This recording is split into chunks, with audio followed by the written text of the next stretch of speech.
뭐 지금 연말 연시는 아니지만 우리가 그 연말 연시, 그래서 한 해가 저물고 또 한 해가 떠오르는 그런 시점에 사람들이 이렇게 뭐 세상에서도 마찬가지고 교회에서도 이렇게 이제 마찬가지로 인사를 하게 되는, 서로에게 이렇게 해주는 말이 있습니다. 그것이 뭐 다 아시겠지만 새해 복 많이 받으세요 하는 거잖아요. 복 많이 받으세요 하는 그런 인사를 주고받습니다. 이 말이 어느 광고가 등장하면서 이걸 조금 바꿔서 이제 이렇게 인사를 하는 걸 이제 들은 적이 있습니다. 부자 되시라고, 이제 새해에는 부자 되시라고 그렇게 이제 인사를 하는 그런 것들도 이렇게 들은 적이 있는데, 우리 교회는 새해 복 많이 되시라고 이렇게 인사를 나누죠. 새해 복 많이 되세요 이렇게 인사를 나눕니다. 새해 인사로 덕담으로 하는 이 말, 새해 복 많이 받으세요 하는 이 말이 무엇을 말해주는가 이렇게 좀 생각을 해보면, 지나간 한 해보다 새로 이렇게 시작되는 한 해는 좀 더 일이 잘 풀리고 좋은 일들이 가득하면 좋겠다 하는 그런 이제 마음의 바람을 담아낸 인사가 새해 복 많이 받으시라는 인사 아니겠습니까? 근데 이 복이라는 것, 새해에만 인사를 덕담을 나누면서 복 많이 받으시라 이렇게 하는 게 아니라, 사실 우리가 우리의 삶 가운데 매 순간마다 이 복을 좀 많이 받았으면 하는 이런 것이 모든 사람들의 아마 공통된 마음들일 것입니다. 그래서 누구나가 다 이 복 받기를 원하고 또 그 삶이 형통하기를 원하는, 승승장구하여서 그야말로 성공하는, 그런 잘 되길 바라는 이런 것이 이제 모든 사람들이 품고 있는 그 마음의 바람이 아니겠는가. 뭐 어찌 보면은 상투적인 말일 수 있지만, 이것이 복 많이 받으라고 하는 이것이 상투적인 말처럼 들릴 수 있지만, 사실 분명하게 이제 그렇게 되길 바라는 간절한 마음이 그 안엔 담겨 있는 것이죠. 그래서 이렇게 복 많이 받기 위해서 무엇을 합니까? 뭐 세상 사람들은 복조리도 만들죠. 여기 복이 막 담긴다고 복조리도 만들고, 또 좀 더 적극적으로는 성공하기 위해서, 복 받기 위해서, 좀 잘 나가는 사람 되기 위해서 내가 갖춰야 할 스펙이 무엇이 있는지 그것을 기르기 위해서 열심히 힘을 기울이고 그렇게 열심을 내기도 합니다. 그리고 누가 보더라도 저 사람 참 성공했다라고 하는 말을 그렇게 듣는 사람들의 삶, 우리가 좀 그렇게 그런 사람들의 삶을 좀 보면은 뭔가 좀 다르긴 다르다 이렇게 느껴지기도 하죠. 그런 삶을 살아갑니다, 실제로. 그래서 그런 사람들의 어떤 삶의 어떤 패턴과 이런 것들을 나도 좀 따라가면 나도 잘 될 수 있겠구나, 복 받는 그런 사람이 될 수 있겠구나 하는 그런 좋은 삶의 패턴, 이런 것들을 성공한 사람들은 다 가지고 있더라고요. 다 어떤 자기만의 패턴을 가지고 있더라 하는 겁니다. 그래서 근데 이제 그런 어떤 노력과 열심들 말이죠. 분명히 성공하기 위해, 또 복을 많이 받는 사람 되기 위해서 자기 절제와 또 수없이 노력하고 땀 흘리는 이런 시간들 굉장히 중요한 부분입니다. 뭐 우리들에게도 마찬가지죠. 우리 믿는 자들도 열심히 노력해야 됩니다. 열심히 땀을 흘려야 되죠. 또 자기 절제해야 됩니다. 굉장히 중요한 부분입니다. 이윤찬이라는 피아니스트가 있거든요. 굉장히 젊은 피아니스트인데 지난해에 반 클라이번 국제 피아노 콩쿠르, 이름은 잘 모르겠는 이제 이 경연 대회입니다. 피아노 경연 대회지 싶은데요. 거기서 우승했거든요. 이 이윤찬이라는 피아니스트가. 그에 대한 여러 인터뷰도 나오고요. 또 기사들도 있었습니다. 근데 이 임윤찬이란 이 청년을 보면서 들었던 생각은, 이 사람이 직접 그렇게 얘기를 했거든요. 자기가 이제 이렇게 연습을 정말 많이 한다. 근데 이제 자기 재능이 이런 말도 제가 했던 걸로 기억은 하는데 제가 찾아보니까 어디서 들었는지 좀 나오지를 않는데 일단 제가 들었던 걸 기억을 그냥 떠올리면서 얘기를 해본다면 재능이 있는 게 아니라 자기 연습을 이제 많이 한다는 거죠. 그래서 그러니까 연습을 엄청나게 하는 뭐 연습벌레 이렇게 얘기를 하잖아요. 연습벌레인 겁니다. 이 벌레라는 말이 좀 이상하긴 한데 연습을 엄청 많이 하는 거예요. 6시간, 7시간은 뭐 그냥 그렇게 하는 것 같고요. 이 청년이 이 콩쿠르를 나가기 위해서 이제 그 지역으로 가잖아요. 이 외국으로 나가서 그 지역에 이제 근처에서 이렇게 좀 그 숙식을 이렇게 좀 제공받으면서 이제 막 연습을 할 거 아닙니까? 근데 거기에서 머무르면서 연습을 했던 게 이제 거기에서 새벽까지 연습해도 된다는 허락을 받았답니다. 그래가지고 연습을 하는데 12시간씩 연습했답니다.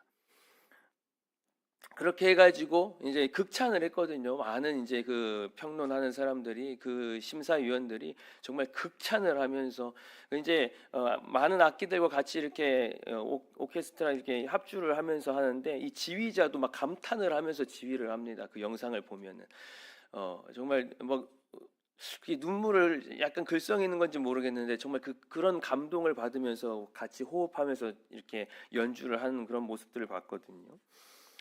그렇게 뭐 이제 세상 말로 뭐 신들린 연주다 이런 얘기가 나올 정도로 그렇게 된 이유가 무엇이냐? 이 사람이 막 재능이 엄청나게 많아서가 아니라 연습을 엄청 많이 했다 이것이죠. 연습을. 근데 뭐 우리가 흔히 재능이 많은 사람도 노력하는 사람 이길 수 없다라는 말을 하고 그런 이제 말들을 우리가 하게 되는데 이 노력하는 것을 끊임없이 할 수 있는 것 그것도 재능 아니겠는가 이런 생각이 듭니다. 그러니까 이 시간을 12시간씩 연습할 수 있는 이것도 재능이 아니겠습니까? 공부 잘하는 사람 엉덩이가 무겁다라고 하는데 시간을 많이 들여서 하는 말이기도 하지만 그러니까 그만큼 오래 앉아 있어서 하는 말이기도 할 것이지만 사실은 더 중요한 거는 해야 할 것 그래서 자기가 무언가를 하기 위한 그 목표를 정해놓고 그것을 하기 위해서 다른 어떤 방해가 와도 엉덩이를 띄지 않는다 하는 거죠. 그런 사람을 보고 엉덩이가 무거운 사람이라 하고 그런 사람들이 결국에 성공한다라고 말을 하지 않습니까? 성공이라고 말할 수 있는 그 어떤 위치에 도달하기 위해서 다른 말로 우리가 이제 새해 인사를 하듯이 복 많이 받는 삶 그런 삶을 위해서 사람들은 이런저런 노력들을 기울인다 하는 것입니다. 열심을 냅니다. 진짜 엉덩이에 종기가 날 정도로 앉아가지고 공부도 하고요. 12시간씩 막 연습을 해가지고 피아노를 거의 신들린 피아노처럼 연주를 하고요. 그런 막 노력들을 한다는 것이죠. 필요하고요. 너무 중요한 부분입니다. 좀 더 나은 삶을 위해, 행복을 위해, 앞으로 나아가기 위해 우리 삶 가운데 있어야 할 중요한 요소입니다. 근데 우리가 생각해 볼 것은 무엇이냐면 이 복을 많이 받는 것, 행복한 삶, 이런 일들과 그리고 성공하는 것 이런 일들과 또 그것을 이루기 위한 노력과 열심의 기준이 그 기준이 무엇이 되어야 하느냐 하는 것입니다. 오늘 본문 말씀에서는 그 기준이 하나님이심을 말씀해주고 있습니다. 우리가 열심히 노력하고 열심히 힘을 기울이는 이런 일들, 뭘 받기 위해서요? 복 받기 위해서. 근데 이런 모든 기준은 하나님이 되어야 합니다. 오늘 본문을 우리가 보도록 하겠습니다. 하나님이 복의 주체이시다 하는 것을 우리가 핵심으로 붙들고 나아가야 합니다. 이 본문은 이스라엘이 이제 가나안으로 향하여 가기 위한 그런 여정과 이제 그 가나안에 들어가서 지켜야 할 여러 율법들 이런 것들을 이제 중에서 앞에 이제 5장부터 해가지고 4가지 이제 중요한 그런 율법들을 이렇게 기록하고 있습니다. 그래서 그런 이제 가운데에 이제 제사장이 백성들을 축복할 때 어떻게 해야 하는가 하는 것이 이제 5장, 6장의 이제 마지막에 이렇게 있는 말씀이죠. 오늘 우리가 같이 본 말씀입니다.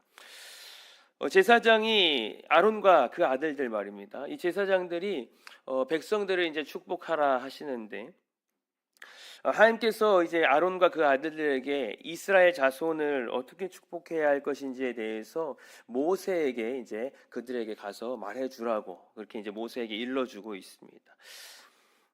주목해야 할 것은 무엇이냐면 지금 이제 22절이 시작하면서 여호와께서 모세에게 일러 가라사대 말씀하고 있죠. 하나님께서 지금 모세에게 말씀하셨습니다. 그리고 이어지는 모든 말씀들 24, 25, 26 우리 오후 예배 때 축복 기도해 주시는 그 말씀이죠. 그 말씀들마다 지금 어떤 것이 핵심으로 드러나고 있는지를 우리는 봐야 되는 겁니다. 24절에 여호와는 내게 복을 주시고 너를 지키시기를 원하며 25절 여호와는 그 얼굴로 내게 비치사 은혜 베푸시기를 원하며 26절 여호와는 그 얼굴을 내게로 향하여 드사 평강 주시기를 원하노라 할지니라 하고 여호와 여호와 여호와 27절도 마찬가지입니다. 27절 보세요. 그들은 이같이 내 이름으로 이 내 이름은 누구겠습니까? 여호와 하나님이요. 하나님의 이름으로 이스라엘 자손에게 축복해야 되는 겁니다. 그리고 또 이어지는 말씀 뭐라고 합니까? 내가 그들에게 복을 주리라. 하나님이 복을 주신다는 겁니다. 그러니까 복의 기준이요 하나님이셔야 한다는 것을 오늘 우리는 말씀을 통해서 아주 분명하게 붙들고 나아갈 수 있습니다. 나의 노력과 열심과 이런 것들 필요하다고 했습니다. 필요합니다. 열심히 나아가야 되죠. 그런데 그 기준이 흔들려 버리면 아무 소용없는 겁니다. 하나님이 복의 기준이십니다.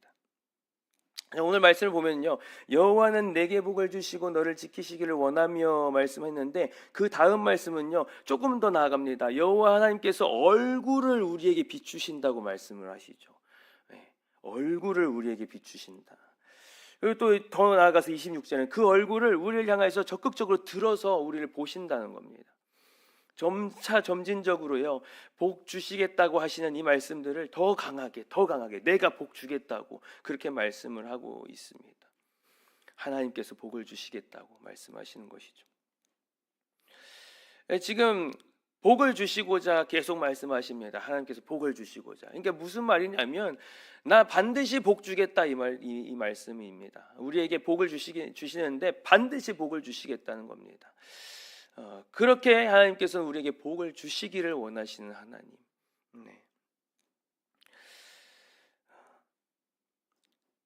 내게 복을 주시고 그 얼굴로 내게 비치시고 그 얼굴을 내게로 향하여 드사 평강 주시기를 원하시는 그분이 누구시냐? 하나님이시다 하는 겁니다.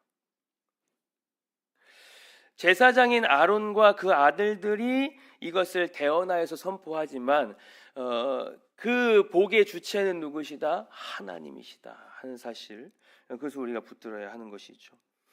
이렇게 여호와 하나님이 복 주시는 주체가 되고 여호와 하나님께서 이 복을 주신다는 사실이 매절마다 이렇게 기록되는 것, 하나님께서 하나님 백성들이 그 이스라엘 백성들을 또 오늘 우리들에게 복 주시기를 원하시고 그 복 주심은 완전하다는 겁니다. 그 복 주심은 완전한 겁니다. 충만하게 말씀대로 그렇게 복 주실 것이라 하는 사실을 우리들에게 분명하게 말씀해 주시고 있습니다. 그리고 여호와는 내게 복을 주시고 여호와는 그 얼굴을 내게 비치시고 여호와는 그 얼굴을 내게로 향하여 드신다고 기록하는 매절의 이 앞부분에 이어지는 뒷부분들을 또 보게 됩니다. 너를 지키시기를 원하며 은혜 베푸시기를 원하며 평강 주시기를 원한다 이어지고 있습니다. 너를 지키시기를 원한다 하는 이 말씀이 무엇이겠습니까? 이스라엘 백성에게 있어서 하나님의 지키심이라는 것은 정말 절대적으로 필요한 것이었습니다. 왜 그럴까요? 왜 이스라엘 백성들에게 하나님의 지키심은 절대적으로 필요했을까요? 출애굽 이후에 광야 생활을 하면서 각종 그런 여러 가지 어려움들 많이 겪게 되죠. 전쟁들도 있고요. 또 질병들도 있었겠죠. 여러 가지 재해들도 있었을 것입니다. 그런 위험에 항상 노출되어 있었던 그런 시기가 아니겠습니까? 그때에 하나님이 지키시고 보호하시는 이 도우심의 손길이 없었다면 이들은 단 하루도 아마 온전하게 살아갈 수 없었을 것입니다. 그 형편과 처지는 그런 지금 형편과 처지라 하는 사실입니다. 더군다나 장차 이들이 들어가게 될 가나안에는 이미 그곳에 살고 있는 원주민들, 강력한 무기를 들고 있죠. 또 그들이 섬기는 여러 이방신들이 그 땅 가운데 넘쳐납니다. 그 땅에 이스라엘 백성들 들어가야 되는 것이죠. 이들에게 가장 필요한 것은 무엇이냐면 그 모든 위험으로부터 자신들을 지켜주실 하나님의 보호하심, 하나님의 지켜주심, 이것이 이들에게는 절대적으로 필요했다는 것이죠. 그러니 하나님께서 이스라엘 백성들을 복주시는데 구체적으로 이스라엘 백성들을 지키시는 이 일로 이렇게 복주시는 이 복을 주심, 이 이스라엘 백성들에게 너무나도 필요했던, 너무나도 절실했던, 너무나도 절대적으로 필요했던 복입니다. 이 이스라엘 백성들에게 필요했던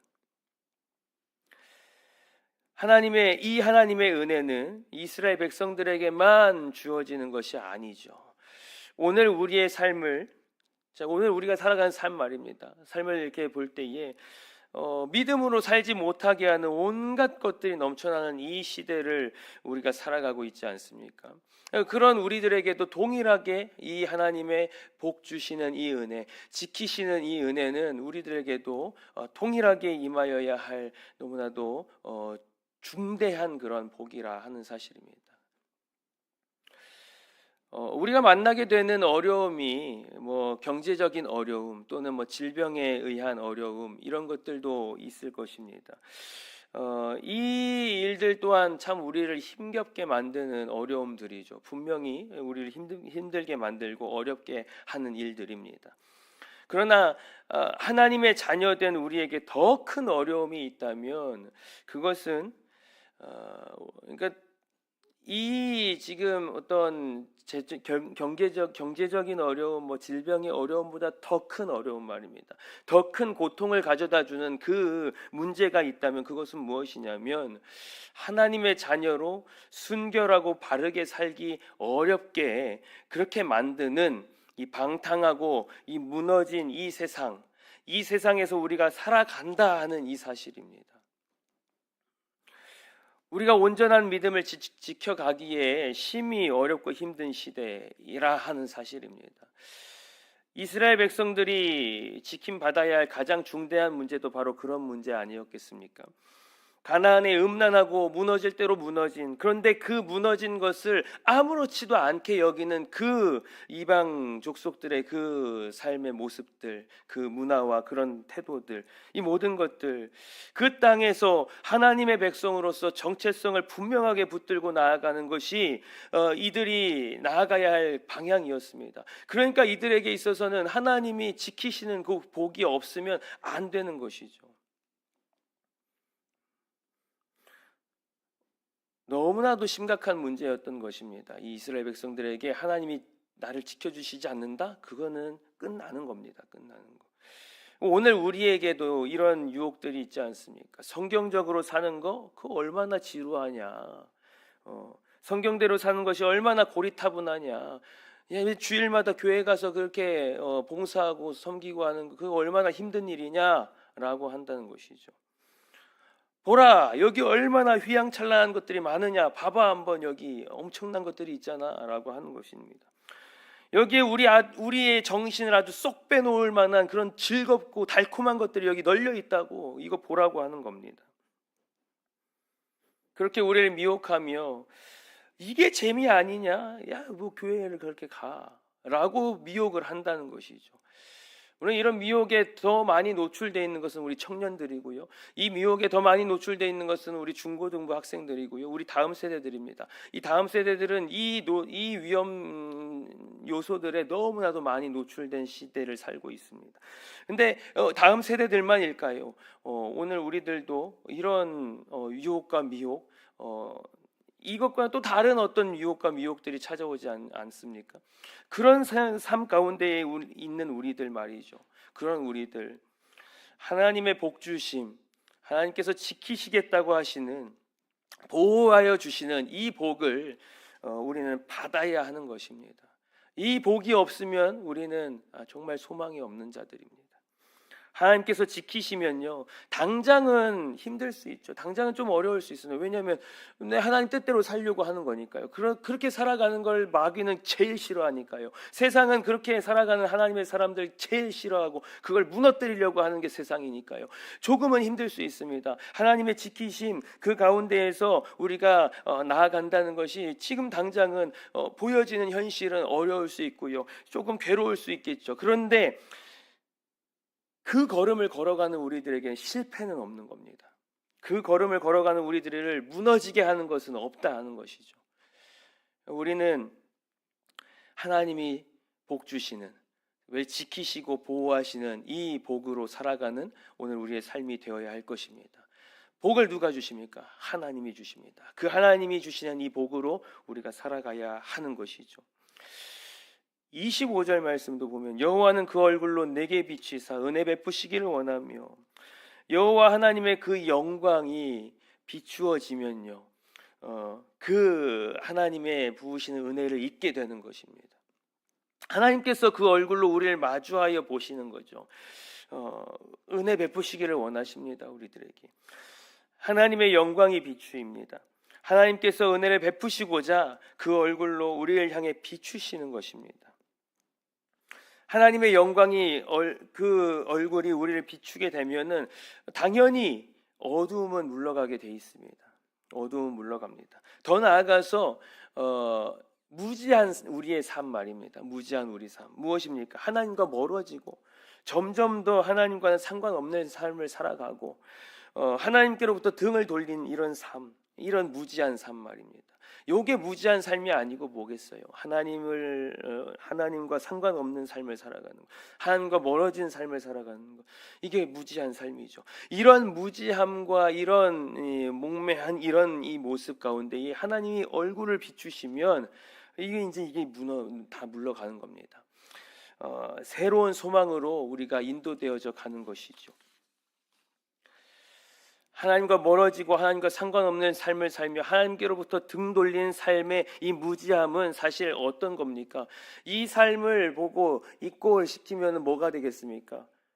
절망, 사망입니다. 죽음입니다. 하나님과 멀어진 삶, 하나님과 등 돌린 삶, 하나님과 상관없는 삶, 그거는 조금 하나님과 멀어진 거야가 아니라 이 말입니다. 내가 하나님과 멀어졌으면 그건 그냥 멀어진 거지, 나는 조금 멀어졌으니까 금방 다시 돌아갈 수 있어, 그게 아니라는 거죠. 그냥 우리는 이렇게 이꼴 시켜야 돼요. 사망입니다. 죽음입니다. 절망입니다. 이런 걸음에서, 이러한 삶의 모습에서 하나님이 얼굴로 나에게 비추어 주신다. 그 영광스러운 그 얼굴로 나를 비춰 주신다. 우리는 참 생명과 소망으로 나아가게 되는 것이죠. 그 비추인 우리들은 생명과 소망으로 나아가게 되는 것입니다. 하나님이 부어주시고자 작정하고 우리에게 은혜 부어주시겠다고 그렇게 말씀하시며 얼굴로 우리를 비추어 주십니다. 은혜 베푸시겠다고 하십니다. 우리에게 어둡고 무지한 절망, 소망이 없는 자에게 그 얼굴로 비추어 주셔서 소망으로, 생명으로 인도하시는 하나님의 손길, 이게 은혜가 아니면 무엇이 은혜겠습니까? 근데 그 은혜를 부어주시겠느라고 하십니다. 그 은혜를 부어주시기를 원하고 원하시고 원하십니다. 계속해서 복을 주시겠다. 우리에게 이 은혜를 주시겠다고 하십니다. 그런 가운데에 우리들이 이 말씀을 대하고 있는 우리가 여전히 절망과 허무와 방탕과 세상 즐거움을 쫓는 그런 무지함으로 살아가야 되겠습니까?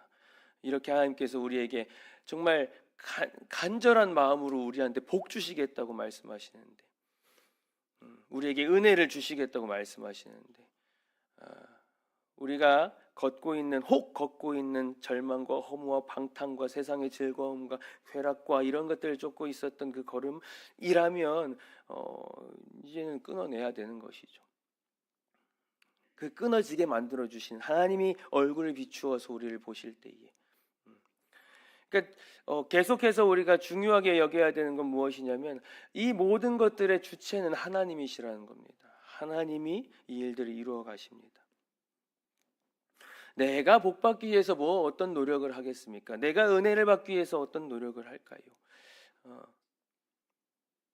하나님이 안 주시면 끝이요. 하나님이 안 주시면. 우리는 이렇게 복 주시겠다고 하시는 그 하나님 앞에서 어떤 우리의 마음과 어떤 중심이 되어야 할지를 깊이 생각을 해보아야 할 것입니다. 26절에도 보니까 여호와는 그 얼굴을 내게로 향하여 드사 평강 주시기를 원하노라.